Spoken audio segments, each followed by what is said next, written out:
I grew up in a family with 3 older brothers, and my sister was younger than me by 6 years. And we had a lot of fun, or I had a lot of fun when I was growing up, because there were always a lot of kids in our yard with, you know, all of us. There was tons of kids always in our yard hanging out and playing, and all kinds of games that you wouldn't even know existed today, because these were 65 years ago.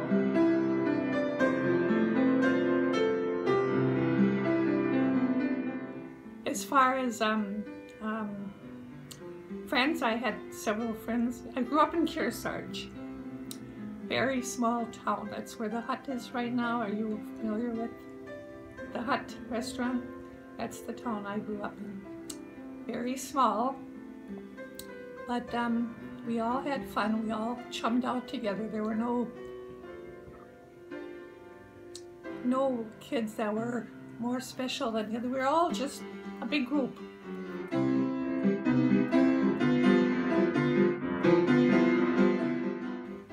4th of July, that was the one day of the year that my parents wanted us to really, I mean, we had Christmas too, but 4th of July, they always bought a big watermelon. They bought a big container of ice cream. That was before you could buy ice cream in the big containers. And fireworks. We had fireworks every year. And when I was real small, like 10, I had these little putt-putt firecrackers that they would let me light off. I couldn't touch the other stuff. That was for my big brothers.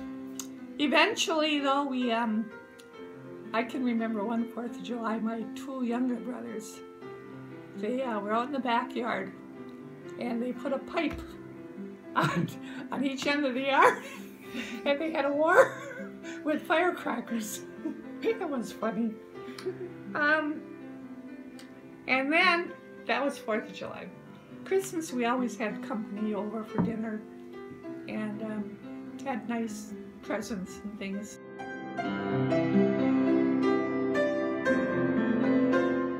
One of the things that stick out in my mind for when I was a child. Number 1, when I was about 3 years old, my parents always had chickens. And they had one saucy rooster. And it had a habit of chasing a few people. But they didn't say a whole lot. Well, one day I was out in the garden and the rooster got loose. And he chased me. And you can picture this little 3-year-old girl running over the garden. We were out in the garden. And the garden, of course, was not like a lawn where it's smooth. And I fell down. And that rooster jumped on top of me, and he just kept pecking me. I can still, to this day, see him on top of me, which is why I think I'm afraid of birds today. That's one thing. Well, anyways, that was that one day. And a week later, that same saucy rooster went after my grandfather, who lived right behind us. Guess what? The next day, the rooster was in the pot.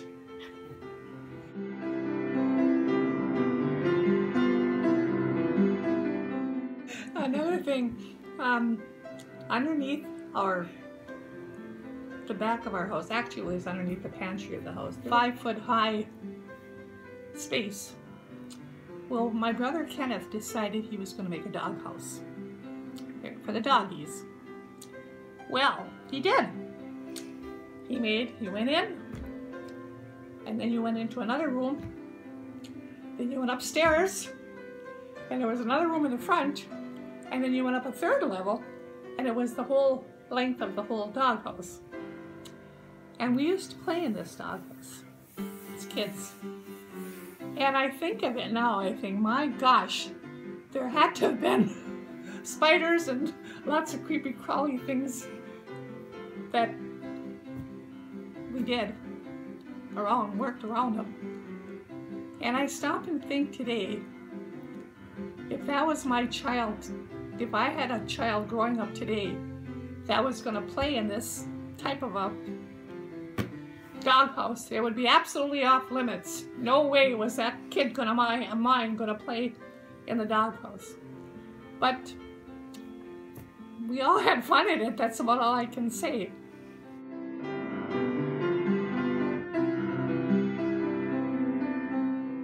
As far as school is concerned, I was a fairly decent student. I had good grades. Our school was interesting. I went to Centennial School, and it was a very small school. We did have 8 grades in it, but some of the rooms had 2 or 3 classes in one room. So the teacher would be over there teaching one class, and you're over here working on the things that she had told us to do. And I never was in one room that didn't have at least 2 classes in it. So you can see how kind of small the school was. And eventually, let's see now, my sister went there too, and she was younger than me. They must have closed that school probably the late 60s, maybe early 70s. I don't recall the exact year. But I was in a large class, and there were 13 students in my class. That was a large class for that school. Most classes ran around 6 to 8 students per class. Mine was 13. So like I said, it was a good sized class for that school.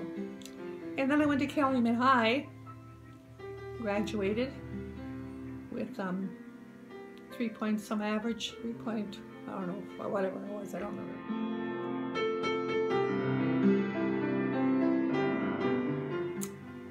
Throughout school, I think when I was in 10th grade, I started working in a restaurant as a dishwasher, Parkside restaurant.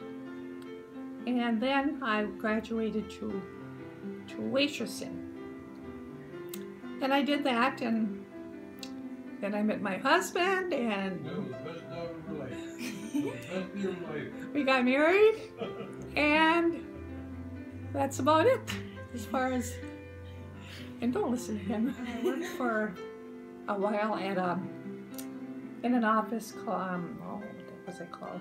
Women's Parts and Supply. I worked there for a while, and then Deb was born, and I raised the 2 children. I had Debbie and David. David was born in 71. Deb was born in 65. So when David got to be a junior in high school, I decided, well, the kids are pretty much on their own now. I can go out and get a job. So I started out working at Fracky's food store, grocery store. And I worked there for maybe 10, 12 years. And then I went into Calumet Township. I was the deputy treasurer there for a number of years. And then I forget what year it was. That must have been around the time my husband fell off the roof. I'm not sure, but in any event, it's been about 12 years, maybe, no longer than that, maybe 14 years since I've actually worked anywhere.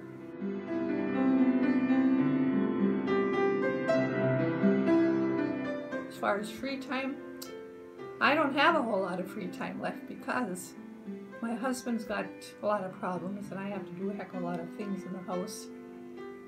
Everything, pretty much. And that takes care of my so-called free time.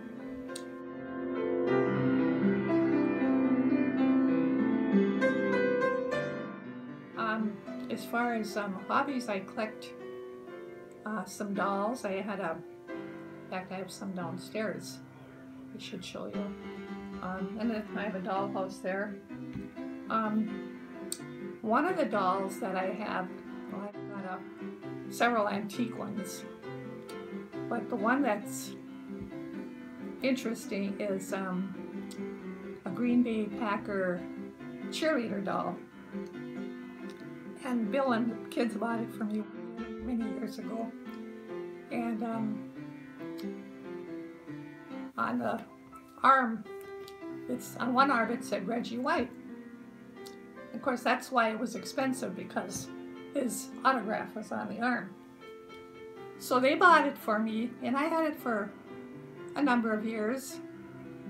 And Ray Nitschke, he was another Green Bay Packer player, came up to Calumet here when they opened a bank over in the old Sacred Heart School.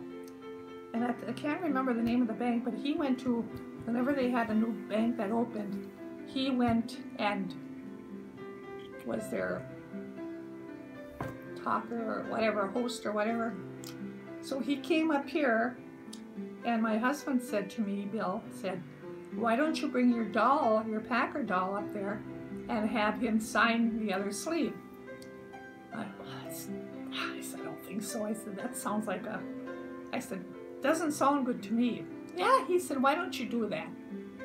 So, okay, I said, all right, I will. Well, I went up there, and there was a line of people from the front to the back, and they all had everything and anything to sign. So I didn't feel so foolish when I had my doll. So anyways, it was my turn, and he signed Ray Nitschke on the other arm. So now I had 2 autographs.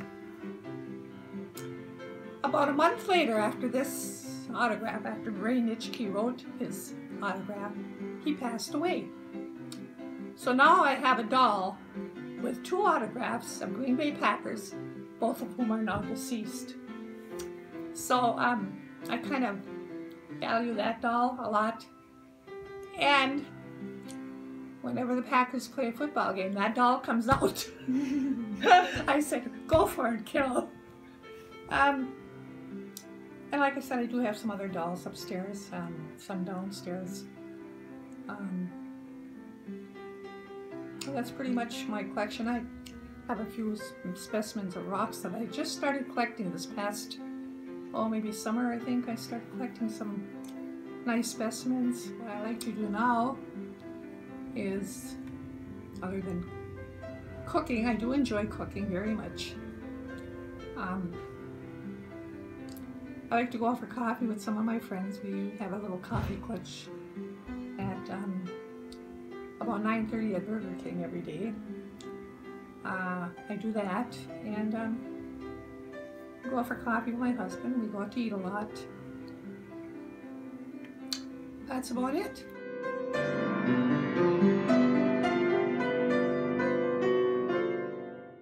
My mother was Hungarian and my father was Polish, so I am 50-50. And my grandparents on my mother's side lived right behind us. The rooster chasing my grandpa, well, that was my mother's father. And my dad's parents passed away before I was even born, so I did not know them. Traditions, when I was growing up, as I said, my mother, we always had company for Christmas dinner, and my mother would make cabbage rolls and ham, and she always had a side dish, like some sort of macaroni dish. And we always had company, and the people that came over were neighbors that lived not too far from us down in Kearsarge, and they would come over every Christmas. And I remember when I was real small, my aunt and uncle from down in the Hamtramck area would send a big box with gifts for all of us kids for Christmas. Matter of fact, that doll that you just took a picture of came from my aunt. This big box would come in, and we were not allowed to open it, of course, until Christmas Eve. Well, we could not wait until Christmas Eve, and we opened this big box, and my mother would say, well, this is for you, and this is for you, and she would hand out the gifts. And so I remember that.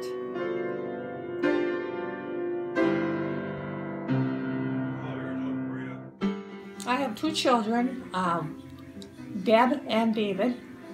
Everyone is familiar with Deb. She's a teacher at Houghton High. She teaches math. Both the children were very good. I never had any problems with, exceptionally good, I might say. They both graduated from high school with with honors and went on to Michigan Tech. Deb got a master's at Tech. David was environmental engineering. He's now employed at Tech. She's, of course, at Houghton High. Deb had one son named Michael, which probably a lot of you people know about.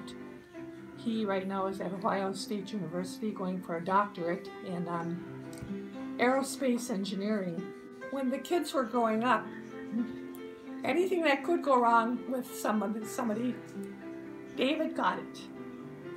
He broke his leg at about 3 years old. He was on the back of a bicycle, which didn't have a proper child seat on it. Stuck his leg into the spokes and he broke the leg. Then he wound up with some kind of a, he was in the hospital for 5 days when he was in grade school yet. I don't remember which year it was, but they never did find out what the problem was. That was just before Christmas, I believe. And he had cancer. He was a very, very cranky child. When he was a baby, he cried a lot. And I often said if he was my first child, I would probably have had 2. Completely opposite of Deb. You know, she was the one that didn't cry or make a noise or anything like that, but then he made up for that. But they both turned out to be very, very, very wonderful children, and I'm proud of both of them. I only have one grandchild, and that is Michael. And I'm very proud of him too. He's very, very smart. He works very hard. What? After a while, you should play one quick song on the piano for them. And then my kids, huh? Well, whatever. Anyway.